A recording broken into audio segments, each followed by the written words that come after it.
అదృష్టం దురదృష్టం. సమాజంలో మనం అనుకున్నట్టుగా అదృష్టం దురదృష్టం అనేది అసలు ఉన్నదా లేదా, ఇది ఎంతవరకు ఏంటి అనేది కూడా ఈరోజు మనం తెలుసుకుందాం మాస్టర్స్. ప్రస్తుతం ఉన్న సమాజంలో మానవుడు భగవంతుడిగా జీవించాలి అంటే, ఇప్పుడున్న సమాజంలో మానవుడు భగవంతుడిగా జీవించాలి అంటే వ్యక్తి ఆలోచన విధానంలో సమూలంగా మార్పు రావాలి. ఫస్ట్ సమూలంగా మార్పు రావాలి మనలో.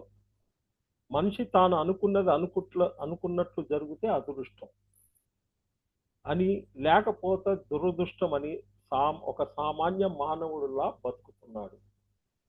ఏదైనా మనం పొందాలంటే అర్హతను బట్టి మనకు వస్తుంది, లేకపోతే రాదు అన్న రెండు జీవిత సత్యాన్ని తెలియజేసేదే ఈ యొక్క అదృష్టం దురదృష్టం అనే కాన్సెప్ట్.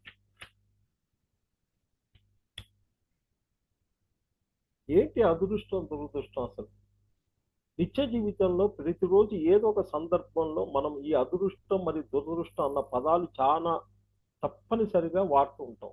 సహజం, ఇది సమాజంలో ఏంటంటే అదృష్టం దురదృష్టం అనేది ఇది సహజం. అసలు ఈ అదృష్టం దురదృష్టం అన్నవి నిజంగా ఉన్నాయా అంటే అవి ఏ విధంగా ఉంటాయి, అసలు ఉన్నాయా, ఏ విధంగా ఉంటాయి, ఏ స్థాయికి ఎలా వర్తిస్తాయి అన్నది వివరంగా తెలుసుకోవటం వల్ల జీవిత కోణం ఎంతో మారటమే కాక మన వాక్క్షేత్రం శాస్త్రీయంగా మారుతుంది. మన వాక్క్షేత్రం శాస్త్రీయంగా మారుతుంది. కనిపించేది కనిపించనిది నిజానికి ఈ అదృష్టం మరియు దురదృష్టం అనే పదాల్లోకి వెళ్తే, అదృష్టం అనేది ఆ ప్లస్ దృష్టంగా విడదీయాలి. కనిపించేది మరి కనిపించేది అన్న రెండే ఈ ప్రపంచంలో ఉన్నాయి. అంతే, మన కంటికి కనిపించేది కనిపించేది. దురదృష్టం అనే పదమే లేదు. ఏదైతే అదృష్టం అని మనకు కలిసి వచ్చినట్టుగా చెబుతున్నామో అది నిజానికి ఆ పదానికి అర్థమైన అది సరైనది కాదు.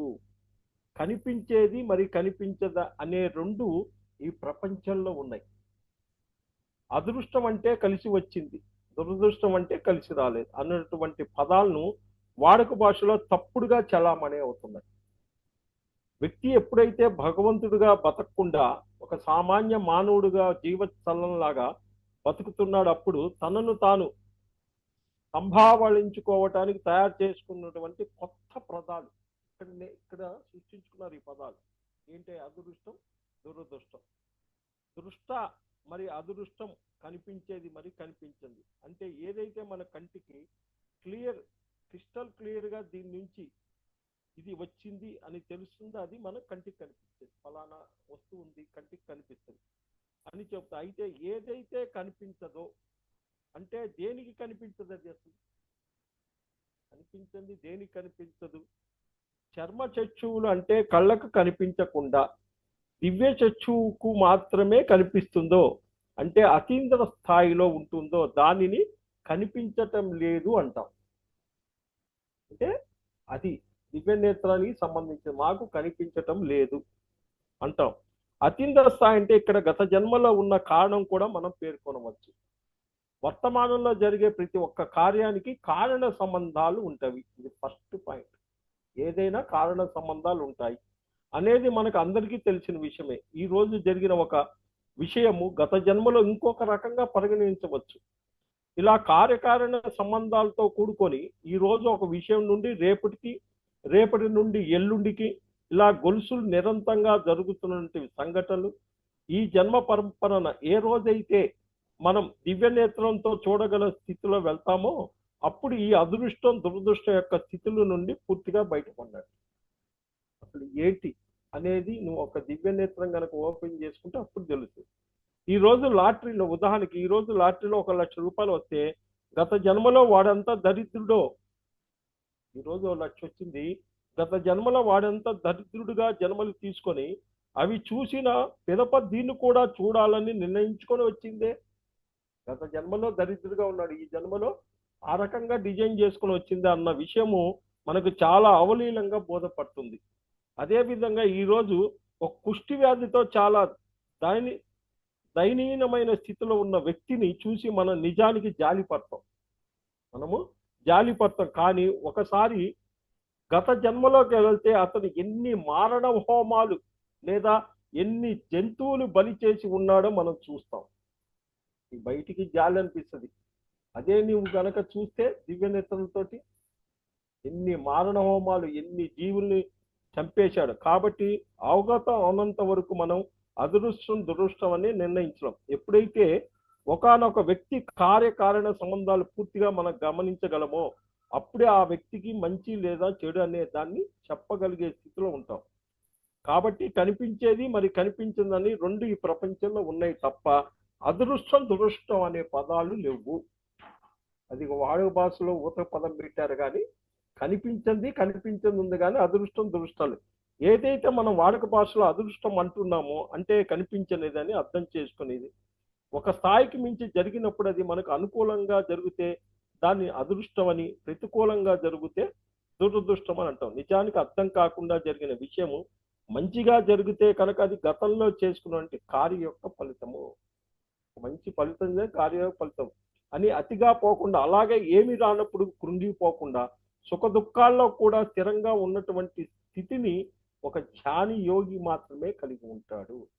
ఎలాంటి ఆటుపోట్లు వచ్చినా నిలబడగల స్థితి ఒక ధ్యాని యోగి అనటంలో ఎటువంటి సందేహం లేదు. ఒకనొక సామాన్య మానవుడు ఈ అదృష్టం మరి దురదృష్టాల భావనల ప్రవాహాల్లో కొట్టుకు పోయి వెళ్తుంటే మరి ధ్యానంలో ఆత్మజ్ఞానంతో తానే భగవంతుడు విలిసిల్లే వ్యక్తి కార్యకారణ సంబంధాలను ఎప్పటికప్పుడు తెలుసుకొని ఎటువంటి ఆశల వెంబడి పరిగెత్తుకుపోకుండా తన కష్టార్జితంతోనే పొందిన దాన్నే ఆనందిస్తుంటాడు. బయట సమాజానికి ఆత్మజ్ఞానికి ఇది డిఫరెన్స్.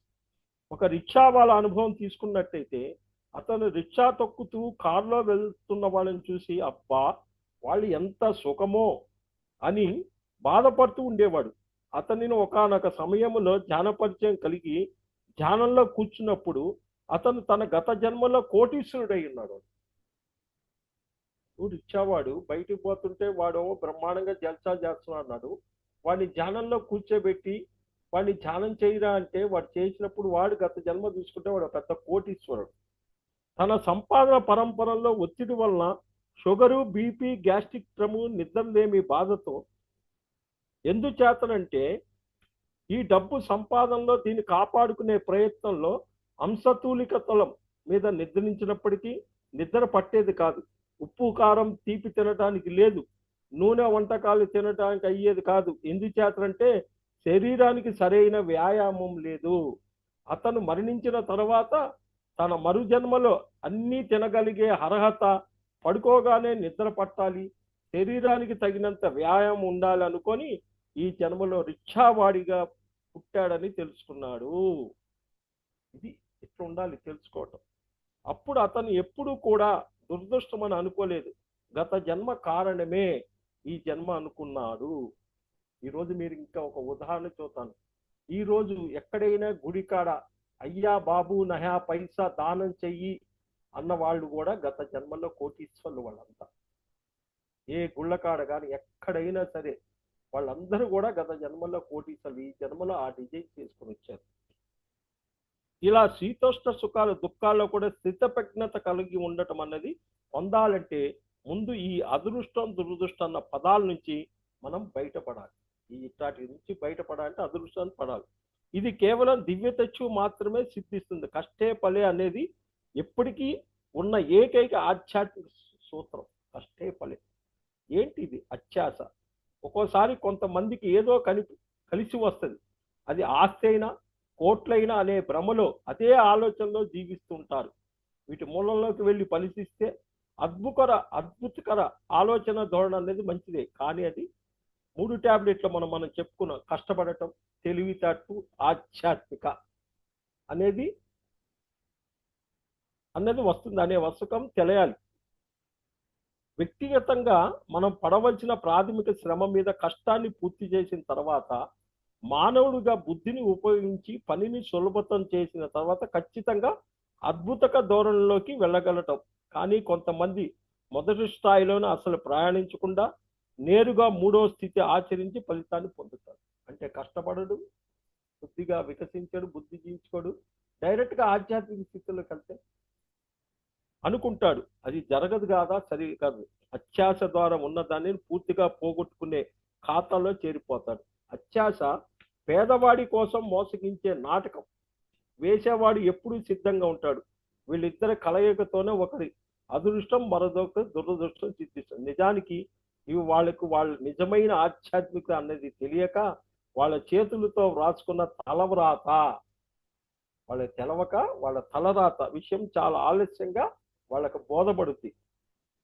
దీన్ని ఇంటర్నెట్లో కోట్లు బిలియన్లు వస్తాయనే మెయిల్స్, మెసేజ్లు, బంగారం బిందెల అనుభవాలు, ఎక్కువ వడ్డీలు ఇస్తామనే బోర్డులు, కొన్నాళ్ళకే ఈ బోర్డులు తిప్పేయటం మొదలైన అనుభవాల్లోకి ఈ కోవలోకి వస్తాయి. ఈ అనుభవాలు ఎక్కడ వస్తాయి? ఇంటర్నెట్లో కోట్లు మిలియన్లు వస్తాయనే మెయిల్స్, మెసేజ్లు, బంగారం బిందెల అనుభవాలు, ఎక్కువ వడ్డీలు ఇస్తామనే బోర్డులు, కొన్నాళ్ళకే అవి బోర్డులు తిప్పేయటం మొదలైన అనుభవాలన్నీ ఈ కోవలోకి వస్తాయి. ఇటువంటి పరిస్థితుల్లో తప్పక మనం మూలలోకి వెళ్ళి మనపై మనం పూర్తిగా పట్టు సాధించాలి. శిష్యుడు సిద్ధంగా ఉంటే గురువు లభిస్తాడు. ఏంటి అసలు ఇది? అనేక మంది నేను ఎంతో అదృష్టవంతుణ్ణి, నాకు మంచి గురువు దొరికాడు అని అశాస్త్రీయంగా మాట్లాడతాడు. నిజానికి సరైన గురువు లభించకపోవటం అనేది తన యొక్క తపన మరి నిర్మలత్వం మాత్రమే నిర్ణయిస్తుంది. శిష్యుడుగా ఉండవలసిన లక్షణాలతో ఏంటి ఆ లక్షణాలు? పట్టుదల, దీక్ష, ఏకాగ్రత మొదలైనవి మనం సిద్ధమైతే సరైన గురువు ప్రకృతి నుండి మనకు లభించవలసిందే. ఈ గుణాలు కనుకుంటే డైరెక్ట్గా ప్రకృతే నీ దగ్గరికి గురువు పంపిస్తుంది. కాబట్టి ఇది అదృష్టానికి సంబంధించింది కాదు, మన గుణానికి సంబంధించింది. ఒక లేనితనాన్ని నేర్చుకోవటానికి ఒక జీవిత కాలాన్ని పెట్టుకొని వచ్చినట్టయితే అతని లేనితనాన్ని మనం రూపుమాపలేమని అర్థం చేసుకోవటానికి ఒక చిన్న కథ.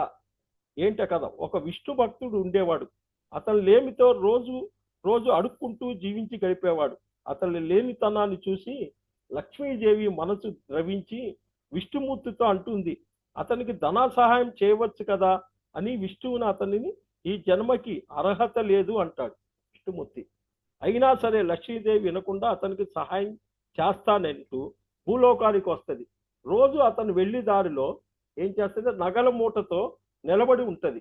అతనిని అల్లంత దూరాన్ని చూసి నగల మూటను అక్కడ విడిచి పక్కకు తప్పుకుంటుంది లక్ష్మీదేవి. సరిగ్గా అదే సమయంలో అతను నడుస్తూ అనుకుంటాడు, కళ్ళు మూసుకొని ఎంత దూరం నడవగలను అని అనుకుంటాడు. అక్కడ రాకొచ్చేళ్ళకి ఏమొస్తుంది? ఒక మాయలాగా కళ్ళు మూసుకొని ఎంత దూరం నడవగలని అలా కళ్ళు మూసుకొని నడుస్తూ ఆ నగల మూటను దాటుకొని వెళ్ళిపోతాడు. అంటే అతను జీవితంలో పేదరికం నేర్చుకోవటానికి వచ్చినట్లయితే ఎంత సహాయం చేద్దామన్నా అతనికి చేరదు అన్న విషయం ఇక్కడ మనం గ్రహించవచ్చు. అంటే వాడి డిజైన్ ప్రకారం అది జరుగుద్ది. చేయవలసింది చేస్తే పొందవలసింది పొందుతాం. ఏంటి? అకస్మాత్తుగా కానీ ఎప్పటికప్పుడు కానీ మనం పొందేవి గతంలో మనం నిర్ణయించుకునేవే అనే విషయము కుండ బద్దలుగా కొట్టినట్టు చెప్పేదే ఆత్మశాస్త్రము. ఈ కుండ బద్దలుగా చెప్పేదే ఆత్మశాస్త్రం. మన నుండి ఇతరులకు మరి ప్రకృతికి మన జీవిత జయనకు అనుసరించి సంఘం శరణం గచ్చామి లో భాగంగా సంఘాన్ని గౌరవించి దానికి ఇవ్వవలసింది ఇస్తూ వెళ్తున్నప్పుడు వాటి నుండి పొందవలసిన వాటివే పొందుతాం. ఇది తెలియక అనేక మంది అదృష్టంగా భావిస్తుంటారు. కానీ నిజానికి మనం ఇచ్చిందే పొందుతామని గ్రహించాలి. ఏది ఇస్తే అదే పొందుతాము. అదేవిధంగా మనం పొందాలనుకున్న వస్తువు మీద దృష్టి వదిలి మనం ఇవ్వవలసిన వాటి పట్ల ఉదారత, జాగృతగా కలిగి ఉండాలి. ఏమి ఇవ్వాలనేది జాగృత ఉండాలి. దీనినే మరో విధంగా చెప్పాలంటే తెలియక కోల్పోతే కలిసి వస్తుంది, తెలిసి కోల్పోతే రెట్టింటయి వస్తుంది. మన అజ్ఞానంతో మనది కానదానిని బలవంతంగా మన దగ్గర ఉంచుకున్నప్పటికీ ప్రకృతి భావంతో ఏదో ఒక రోజు మనం వాటిని ఖచ్చితంగా మనకు తెలియకుండా కోల్పోతాము. జరుగుతుంది. నిజానికి అది మనం కోల్పోవటం కాదు, మనకన్నా వాటిని బాగా వినియోగించుకునే యొక్క మరో అంశాత్మ వద్దకు అది చేరుతుందని అర్థం చేసుకోవాలి. మన దగ్గర అనవసరంగా ఉన్నది దాన్ని మనం ఇవ్వలేదు అంటే ప్రకృతి ఇంకొకరి దగ్గరికి అది ఉపయోగపడే వస్తువు కాబట్టి వాటి దగ్గరికి చేరుస్తుంది. అదే విధంగా విజ్ఞతతో మనం తెలిసిన ఏదైనా కోల్పోయినప్పుడు దానం ఇచ్చినప్పుడు ప్రకృతి ధర్మం ప్రకారం అది రెట్టింపుగా మనకు వస్తుంది. ఎందుకంటే ఇది పరిణితి చెందిన అంశంగా పరిగణించవచ్చు. పోయిన వస్తువు గురించి చింత అశాస్త్రీయం. పోయిన గురించి చింత అశాస్త్రీయం. జీవిత ప్రయాణంలో భాగంగా అనేక సార్లు మనం కొన్ని వస్తువులు ముఖ్యంగా విలువైనవి పోగొట్టడం జరుగుతుంది. ఇది చాలా సున్నితమైన విషయం. వీటిని సరిగా అర్థం చేసుకోవాలి. వస్తువు పోకుండా జాగ్రత్తగా ఉండాలి అనేది ఎంత సరైనదో, మనం జాగ్రత్తలు తీసుకున్నప్పటికీ వస్తువును మనం మరిచిపోవటం వల్లనో ఇతర కారణాల వలన పోయినప్పుడు ఊరికే పదే పదే తలుచుకొని బాధపడకుండా శాస్త్రీయంగా ఆలోచించాలి. పోయినది వేరేదైన రూపంలో నాకు బాగా అవసరమైనప్పుడు అదే వస్తుంది.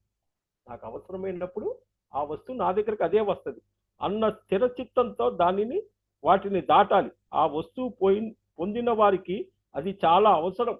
నీ దగ్గర నుంచి నువ్వు వాడలేదు, అది పోయింది. అవతల వాడికి అది అవసరం నేర్చుకో. అతను నేను వేరు కాదన్న స్థాయిలో ఆలోచించగలిగే అవాచ్యమైన ప్రేమ జ్ఞాన స్థాయికి చేరుకోవాలి. మన దగ్గర ఉన్నంత వరకే మనది. మనల్ని దాటి వెళ్ళాక ఇక దాని గురించి ఆలోచించటం కూడా దండగన్న స్థాయిలో ఆలోచించే వాళ్ళను అనేక మందిని మనం చూస్తుంటాం ఈ సమాజం. ఇది తెలియక వీటన్నిటికీ మనం సులువుగా ఏం చెప్పుకుంటాం? అదృష్టం, దురదృష్టం, పోయింది నా దురదృష్టం, వచ్చింది అదృష్టం అనే అశాస్త్రీయమైన పదాలు ఆత్మజ్ఞానం పరంగా తగిలించి ఊరకనే సమయాన్ని, సంకల్పాన్ని, వాక్కుని ఎంతో దుర్వినియోగం చేస్తూ ఉంటాము. ఎంతో బాధతో కూడా సమయాన్ని గడిపి దాన్ని నుంచి అనేక రోగాలు తెచ్చుకొని జరుగుతుంది. దీన్ని భగవద్గీతలో భూత వస్తవ్య శోచితేం సిద్ధే త్యాగా వివస్తని సిద్ధేచ నిరపేక్షత పునర్జన్మ విద్యతే. నాది అన్న ఆ జ్ఞానాన్ని వదిలించుకొని ఆత్మజ్ఞానులైన వాళ్ళు నిరంతరం ఆత్మానందంలో మునిగి ఉంటారు. ఈ శరీరము నేను కాదు అని గ్రహించిన యోగికి భావ విషయాలు, వస్తువుల గురించి ఆసక్తి ఉండదు. వారి యొక్క దేహము, దేహధర్మంలో కూరుకొని ఉన్న మనస్సు మాత్రము ఆలోచన రహితంగా సర్వశూన్యంగా ఉండి తామరాకు మీద నీటి బొత్తుగా చక్కగా వ్యవహారాల్లో సంబంధం ఉండదు. అటువంటి వాళ్ళు ఉన్నటువంటి గురించి కానీ, పోయిన వాటి గురించి కానీ, రాబోయే వాటి గురించి కానీ ఏ రకమైన ఆసక్తి ఉండదు. వాళ్ళకు పునర్జన్మే అనేదే ఉండదు. బ్రహ్మర్షి పత్రిజీ భగవద్గీతలో చెప్పారు. మరి దీనికి మనకి ఏమొస్తాయి? కళల్లో కానీ బయట పని మీద వెళ్ళే వాళ్లకు, పరీక్షకు వెళ్ళే వాళ్లకు గుడ్ లక్ అని చెప్పటం మన వాక్క్షేత్రాన్ని అశాస్త్రీయంగా వాడటమే. అయితే బాగా వ్రాయగలాలని, కష్టాన్ని సులువుగా దాటాలని సంకల్ప బలాన్ని ఇవ్వచ్చు. అట్లా కాకుండా ఇట్లా ఇవ్వచ్చు. అర్హత అనుసరించి జరిగిన విషయాలు, ఫలితాలను ఇతరులపై రుద్దటం అంటే నా దురదృష్టానికి కారణం వీరే అనే పరనింద, అదే విధంగా నా అదృష్టం కారణం మీరే అనే అశాస్త్రీయమైన అవగాహన నుండి పూర్తిగా బయటికి రావాలి. శాస్త్రీయంగా మాట్లాడాలి. లాటరీ టికెట్లు, ప్రైజ్ మనీగా వచ్చే బహుమతులకు సంబంధించిన అనుభవాలు, ఆశా నిరాశాలు, అనుభవాలు, వస్తువులు అకస్మాత్తుగా పోవటం లేదా పోయినవి దొరకటం అనే సందర్భాలు కళలు వచ్చినప్పుడు తప్పకుండా ఈ అదృష్టం దురదృష్టే అనే విషయాన్ని శాస్త్రీయంగా తెలుసుకోవాలి. ఇది మాస్టర్ ఈ కాన్సెప్ట్. నెక్స్ట్ వచ్చేలోకి మంచి కష్టాలు. ఏంటి అసలు ఈ మంచి కష్టాలు? నేటి సమాజంలో మానవుడి జీవితంలో లేచింది మొదలు పడుకునే వరకు తనపై ఉన్న కష్టాలు వెంబడి పరిగెత్తడంలో జీవితం మొత్తం సరిపోతుంది. ఉరికెత్తుతూనే ఉంటాడు. అయితే కష్టాలంటే ఏమిటి? అవి ఎలా ఉంటాయి? ఆధ్యాత్మిక కష్టాలు, ప్రాపంచ కష్టాల గురించి తేడాలు, వీటిని గురించి తెలుసుకుందాం. ఇక్కడ తాపత్రయాలు కూడా ఉంటాయి. ఆధ్యాత్మిక తాపం, ఆది భౌతిక తాపం, ఆది దైవిక తాపం అనే 3 జీవిత సత్యాలు కూడా దీంతో వివరించడం జరుగుతుంది. అసలు తెలుసుకున్న మంచి కష్టాలు ఏంటి? మానవుడి జీవితంలో లేచింది మొదలు పడుకునే వరకు సమయం అంతా తనపై పడిన కష్టాలు వెంబడి పరిగెత్తుతూనే సరిపోతుంది. ఆ కష్టాలతోనే ఉరికెత్తుతుంటాడు. అసలు ఈ కష్టాలంటే ఏమిటి? అవి ఎందుకు కలుగుతాయి? అసలు ఇవి ఖచ్చితంగా ఉంటాయి, ఒకవేళ ఉండాల్సి వస్తే అవి ఎలా ఉండాలి, వాటిలో ఉన్న ప్రధానమైన కారణాలు అన్న విషయాలను సవివరంగా తెలుసుకుందాము. కష్టం అంటే ఏమిటి? మన శరీరానికి కానీ మనసుకు కానీ నొప్పించే విధంగా ఏమి జరిగినప్పటికీ అది ఎంత చిన్నదైనా మనం దాన్ని కష్టంగా అనుభవిస్తాం. శరీరానికి కానీ మనసుకు కానీ జరిగినప్పుడు ఎంత చిన్నదైనా కష్టంగా అనిపిస్తాం. శారీరక అనారోగ్యం, మానసిక ఆందోళన, సాంఘిక పరంగా ఒడిదుడుకులు, ఆర్థిక పరమైన ఇబ్బందులు, ఒత్తిడిని ఇలా చెప్పుకుంటూ పోతే అనేక రోజువారీ జీవితం వస్తూనే ఉంటాయి అన్ని. వీటి వల్ల ఇబ్బంది పడి ఆనందము లేదా స్వేచ్ఛను కోల్పోయామంటే అక్కడ కష్టం ఉన్నట్టే లెక్క. ఆధ్యాత్మిక వ్యక్తికి ప్రాపంచిక వ్యక్తికి అయితే కష్టాలని ఒక ఆధ్యాత్మిక వ్యక్తి చూసే కోణం వేరు, ఒక ప్రాపంచిక వ్యక్తి చూసే కోణం వేరు. ప్రాపంచిక పరిధిలో అవగాహనలో ఉండి ఆధ్యాత్మిక బుద్ధిని ఆత్మను ఒప్పుకొని వ్యక్తి కష్టాన్ని పైనుండి ఎవరో తనపై రుద్దినట్టు అనుకుంటాడు. అదే ఆధ్యాత్మిక వ్యక్తి విషయంలో రిచార్డ్ బాక్ మహానుభావుడు అంటాడు, చెప్పినట్లు మనకు సమస్యలు కావాలి, ఎందుకంటే వాటి వెనక ఉన్న బహుమతులు కావాలి. ఇక్కడ బహుమతులు అంటే ఆ సమస్యలు ఎదుర్కోవటం ద్వారా మనలో పెరిగే గుణాలు, తద్వారా నేర్పు, చివరగా చైతన్యం, విస్తృతి తెలుసుకోవచ్చు. కష్టం లేకుండా ఉండటం అంటే ఏంటి? వాస్తవానికి భూమి అనే పాఠశాలలో ఒక స్థాయి ఆత్మ అవగాహన వరకు కష్టం అనేది లేకుండా చేయలేము. ఒక పరిణితి చెందేదాకా కష్టం అనేది లేకుండా చేయలేము. పరిణితి చెందిన ఆత్మదశలో కేవలం స్థూల ప్రకృతి అవగాహనలో ఉన్న వారికి ఈ కష్టాలు అమర్చే విధానం, తమకు తామే కోరి కష్టాలు, ఆధ్యాత్మిక కష్టాలు తెచ్చుకోవటం నేర్పటమే. ఖాళీగా ఉండి ఏమి చేయకపోతే ఎవరి కష్టాలు మన మీద పడటం, తనకు తానే కష్టాలు తయారు చేసుకుని వాటి అర్థం కాని అమోయములో ఉండే బదులు మన ఆత్మ ప్రగతికి, సమాజ ఆత్మ ప్రగతికి ఉపయోగపడే కార్యక్రమాలు అంటే కోరి కష్టాలు తెచ్చుకోవటం, ప్రణాళికలు మనమే గురువాజ్ఞ రూపొందించుకొని వాటిలో మునిగి తేలటమే. కొన్నాళ్ళకి ఈ కష్టం కూడా కష్టంలా అనిపించదు, సరికదా మరింత చేయాలనిపిస్తుంది. కష్టాలే లేవు, అదేంటి అసలు? ఆత్మవిజ్ఞానం కలిగిన తర్వాత ఇక భూమి మీద కష్టమనే లేదు.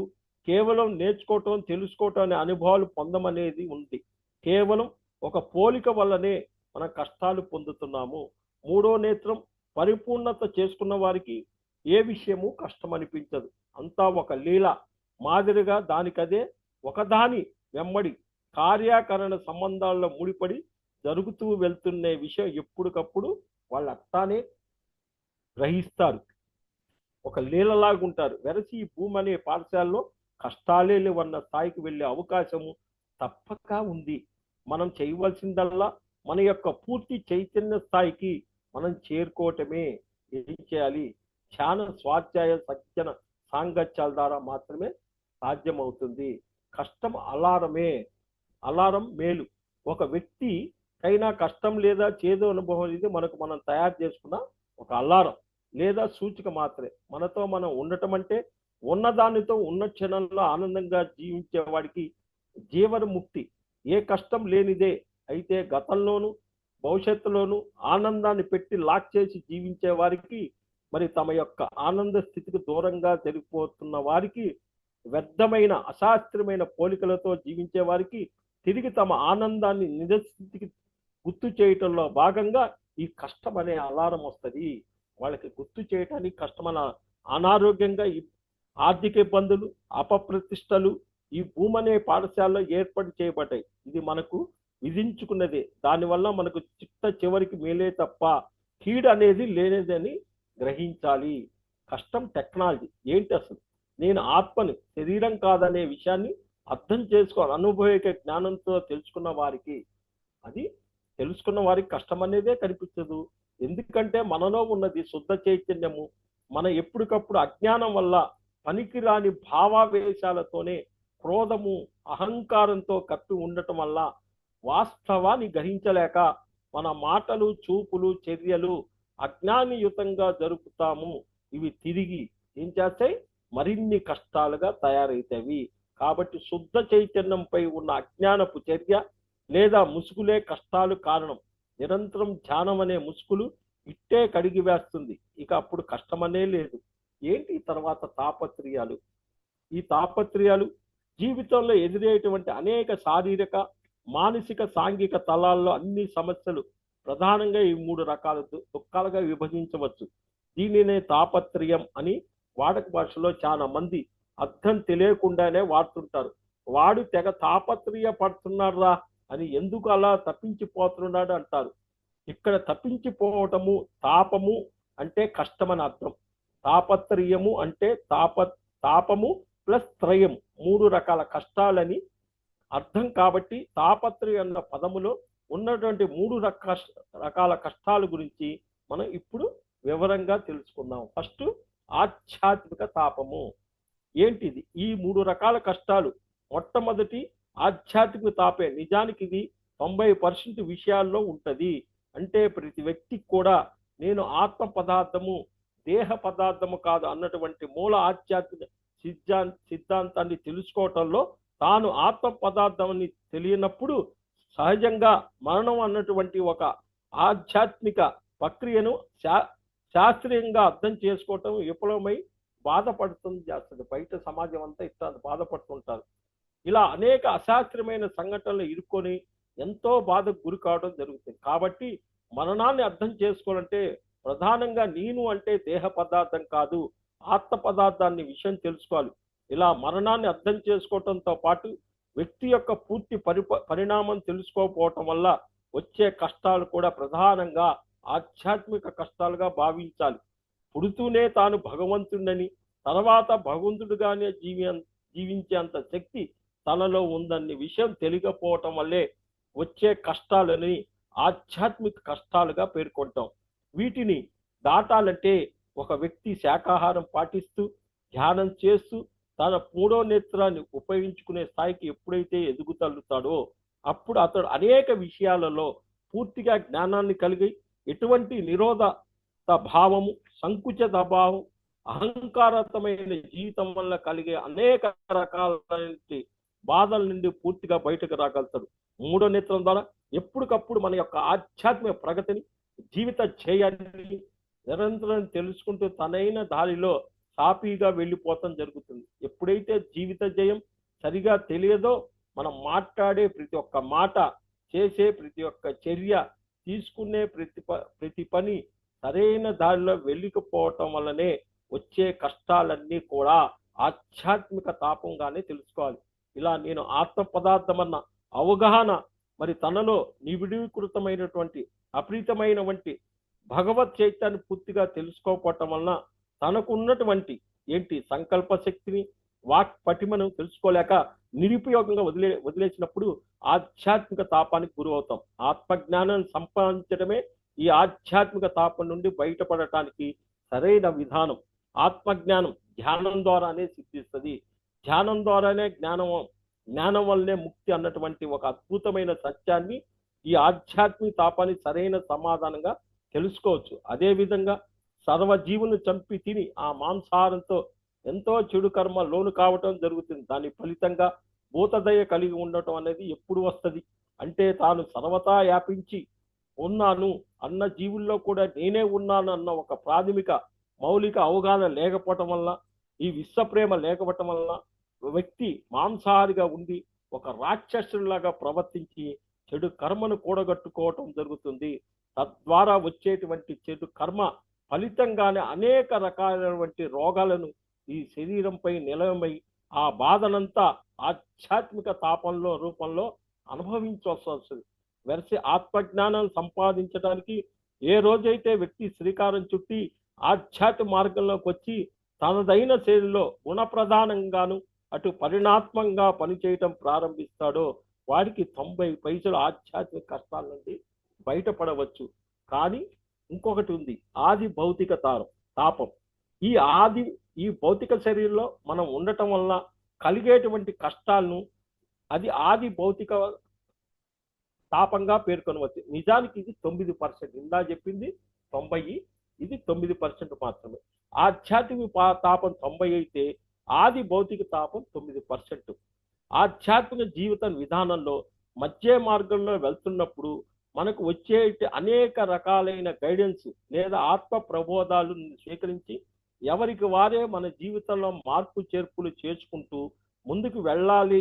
అప్పుడు వచ్చే సహజమైనటువంటి జీవితాన్ని కాకుండా అంతరాత్మ ప్రబోధాలను పూర్తిగా పెడచేవని పెట్టి స్థూల ప్రకృతిలో జీవిస్తున్నప్పుడు ఆ స్థిరత్వపు వల్ల మనలో కలిగే ప్రాణమయ శక్తి నిరోధాలు లేదా శక్తి క్షీణతలు వల్ల మనమే రకరకాలైనటువంటి అనారోగ్యాలని తీసుకోవటం జరుగుతుంది. ఇలా అనారోగ్యాన్ని పొంది స్థూల ప్రకృతిలో భౌతికంగా ఒక ప్రణాళిక ప్రకారం మనం నేర్చుకోవాల్సిన గుణాలు, తెలుసుకోవాల్సిన విషయాలు తెలుసుకోవటం కోసం జబ్బు అనేది భౌతిక శరీరం మీదకి రావటం ఆటలో ఒక భాగంగా గుర్తించాలి. ఇది మనమే నిర్ణయించుకొని మనమే ఇట్లా తెచ్చుకుంటాం. తెలుసుకోవాల్సిన దాన్ని ఎప్పుడైతే మనం తెలుసుకోమో దాన్ని తెలుసుకునేందుకు ఆత్మలో ఒక భాగమైన ఈ శరీరం జబ్బు అనే దాని జీవితంలో ఆయా భాగాల్లో ఎవరికి వారే తయారు చేసుకోవడం జరుగుతుంది. ఈ జబ్బుని జబ్బు అనే దాన్ని జీవితంలో ఒక భాగంగా మనమే తయారు చేసుకొని దాన్ని మళ్ళా ఒక గుర్తుగా రీసెట్ మెకానిజం పెట్టుకుంటాం. ఇక్కడ అనారోగ్యం అంటే ఆది భౌతిక తాపం అనే బాధతో కూడుకున్నది అయినప్పటికీ ఎలా అయితే ప్రతి ఒక్క యంత్రములో ఒక రీసెట్ మెకానిజంతో బటన్ ఉండి దాన్ని వచ్చినప్పుడు డేటా అంతా జీరో అయ్యి మళ్ళా మొదటి నుంచి స్టార్ట్ కావటం జరుగుతుందో అలాగే ఆ జబ్బు సమయంలో మనం పూర్తిగా రెస్ట్లో ఉండటం లేదా ఒక హై వైబ్రేషన్ స్థాయికి మనల్ని ట్యూన్ చేసుకొని ఆ సమయంలో పొందే అనుభవాల ద్వారా తిరిగి జీవితాన్ని కొత్తగా మొదలు పెట్టడం జరుగుతుంది. కాబట్టి ఇక్కడ ఆది భౌతిక తాపం కేవలం 9% గానే ఉంటది. ఈ శరీరం అనే ఆటలో భాగంగా మనం తెచ్చుకునేటువంటి ఒక స్థితిని మనం అర్థం చేసుకోగలం.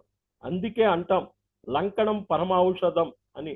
లంగడంతో ఉంటూ ఆపై మౌనంతో ధ్యానం చేస్తూ మన లోపలికి మనం పూర్తిగా ప్రయాణం చేయటం ప్రారంభిస్తే అతి తక్కువ సమయంలో ఈ ఆది భౌతిక తాపం బయటపడే కాక తర్వాత జీవన విధానాన్ని ఎలా చేయాలి అన్న విషయాన్ని తెలుసుకోవటం జరుగుతుంది.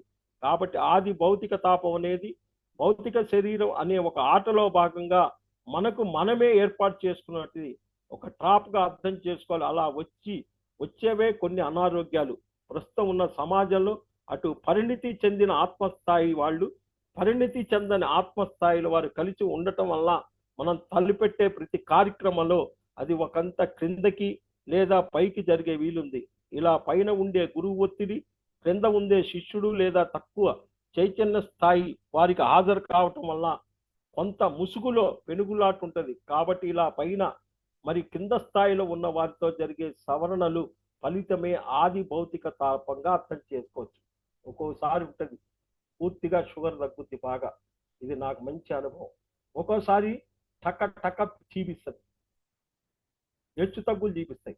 హెచ్చు తగ్గులు చూపించినవి అంటే మనకు షుగర్ కాన్సెప్ట్లో ఎంబడి వెళ్ళిపోతాం. రెడీమేడ్లో ఎక్కడ డిఫరెన్స్ ఉంది, లేకపోతే బంగారం కాన్సెప్ట్లో అతీంద్ర శక్తులు ఎక్కడ డిఫరెన్స్ ఉంది, మళ్ళీ ఎక్కడెక్కడన్నా మాయలో బోల్తా పడతామని ఎప్పుడైతే మనం ఇట్లా ఎక్కడికెక్కడి మనం సర్చ్ చేసుకుంటే ఆది భౌతిక తాపం నుండి మనం బయటపడతాం. నెక్స్ట్ 1% ఆది దైవిక తాపం.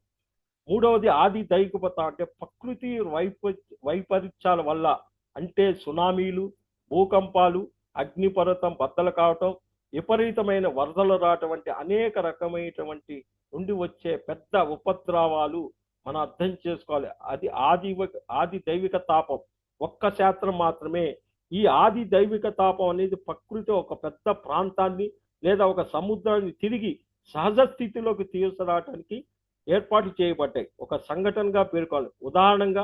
ఉదాహరణ ఆనందంగా జీవిస్తున్నటువంటి చేపలను పట్టి తినటం ఒక స్థాయి దాటినప్పుడు పెద్ద వరదలు సంభవించి ఆయా ప్రాంతాలు జీవులు జీవించే జీవన విధానంలో ఒక సామరస్యత లోపించినప్పుడు వాళ్ళందరినీ తిరిగి సమాయత్తపరిచి సరైన విధానంలో నడిపించడానికి ప్రకృతి చేసే ఒక పెద్ద ప్రయత్నమే సునామీ రూపంలో.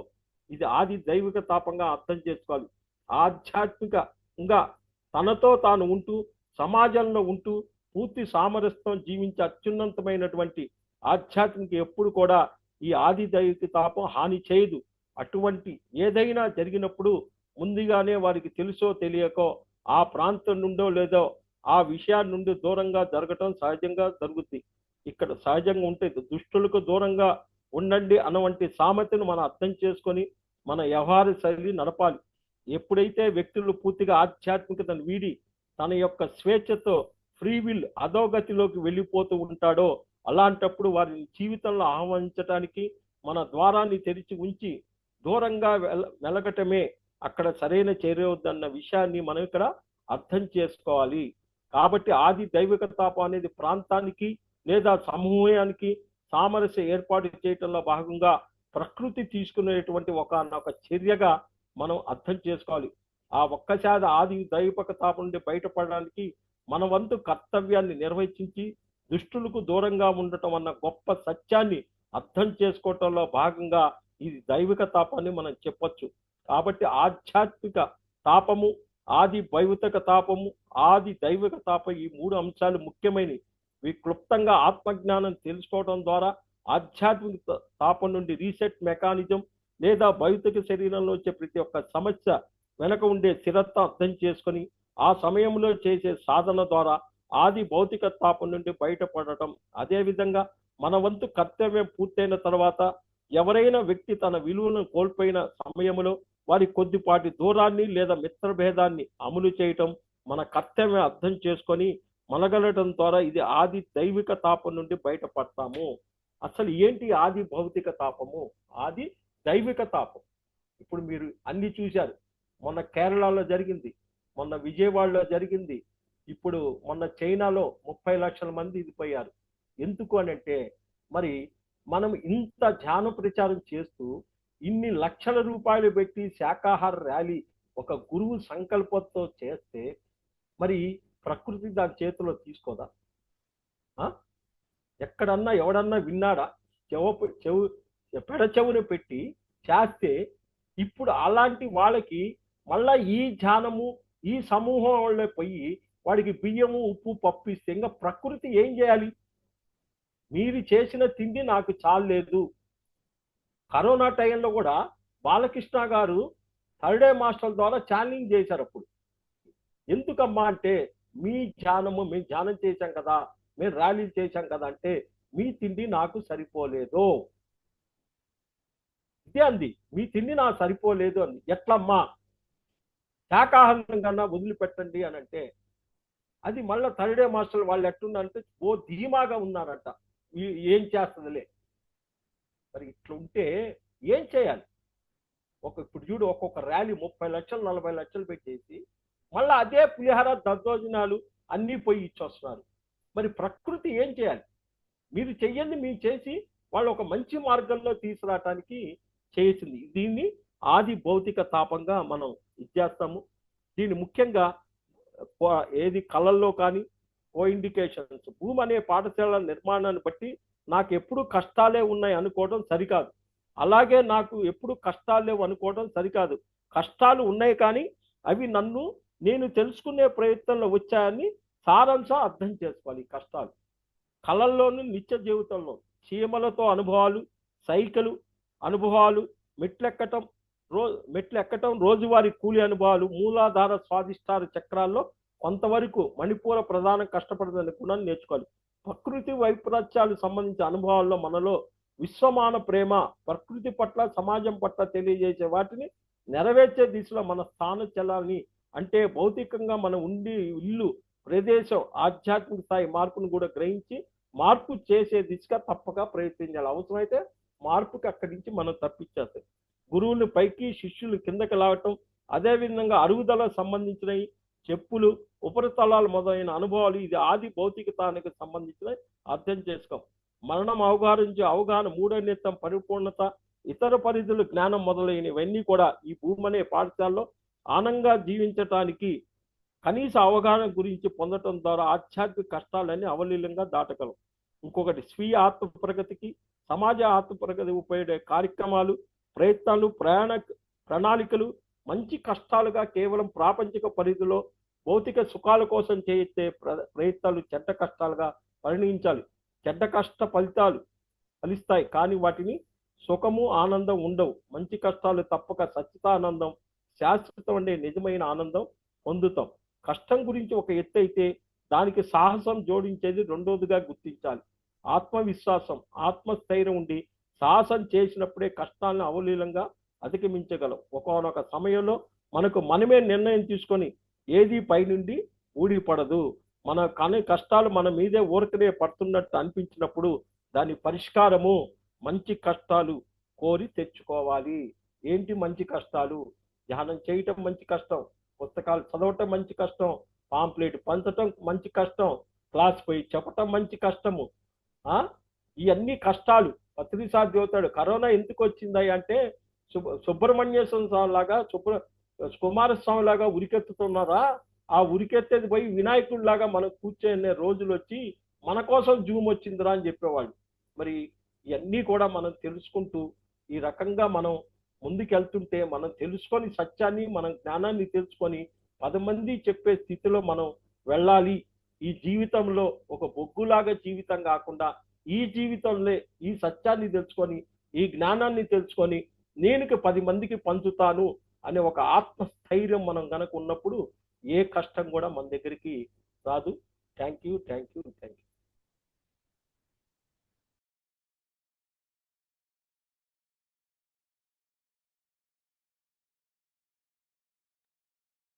Thank you sir.